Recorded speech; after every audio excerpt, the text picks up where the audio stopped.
Hi மக்களே, எல்லோரும் எப்படி இருக்கீங்க? நான் ரொம்ப நல்லா இருக்கேன். இன்றைக்கி மாட்டுப் பொங்கல். எல்லாத்துக்கும் வாழ்த்துக்கள் மக்களே.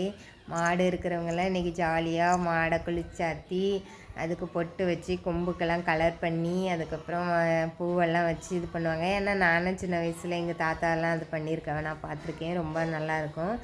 அதுக்கப்புறம் இன்றைக்கி எல்லா ஏரியாவிலையுமே கோலப்போட்டி நடக்கும். எங்கள் ஏரியாவிலும் கோலப்போட்டி காலையிலே நடக்கும். நான் மிஸ் பண்ணுறேன். நான் திருப்பூரில் முதல்ல ரயில்வே ஸ்டேஷன் பக்கம் ஒரு இடத்துக்கு போயிருந்தோம். கடையெல்லாம் மாற்றிட்டு அங்கே இருக்கும்போது கோலப்போட்டியில் வின் பண்ணி 3rd ப்ரைஸ் வாங்கியிருந்தேன். மூக்குத்தி, ஒரு சின்ன மூக்குத்தி. அது எங்கள் அம்மாவுக்கு ப்ரைஸ் பண்ணேன். ஏன்னா நம்மளால் வாங்கி கொடுக்க முடியல. இப்போ ஃப்ரீயாக கிடச்சது நான் எங்கள் அம்மா கொடுத்தேன். ரொம்ப சந்தோஷமாக இருந்தது. இப்போ நம்மளால் கோலப்பொட்டிலாம் போட முடியல. என் பொண்ணை நான் நேற்று அவள் மாடெல்லாம் போட்டால உடனே போக சொன்னேன், பாப்பா இன்றைக்கி போ அப்படின்ட்டு. எங்கள் அம்மா சொன்னாவ டோக்கன் எடுக்கணும், அதுக்கப்புறம் ஒவ்வொருத்தங்க வீட்டு வாசலையும் போடுவாங்க. நாங்கள் கொஞ்சம் கிராமத்துலேருந்து கொஞ்சம் காட்டு பக்கமாக இருந்த மாதிரி இருக்குமா, அதனால் நம்மளுக்கெல்லாம் இது கிடைக்காது இடம், அதனால் வேண்டாம் அப்படின்ட்டாங்க.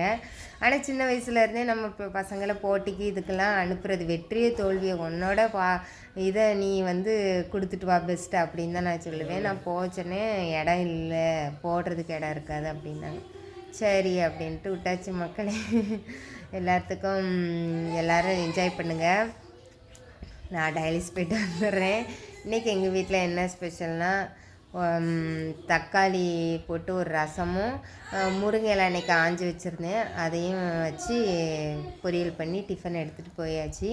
எல்லோரும் கேட்பீங்க முருங்கை இலை சாப்பிடலாமான்ட்டு. சாப்பிடக்கூடாது, அது எனக்கு கிடையாது. நான் ரசம் மட்டும் போட்டு பிணைஞ்சி வச்சுருக்கேன். அங்கே போயிட்டு ஒரு வடை வாங்கி சாப்பிட்டு முடிச்சுக்குவேன்.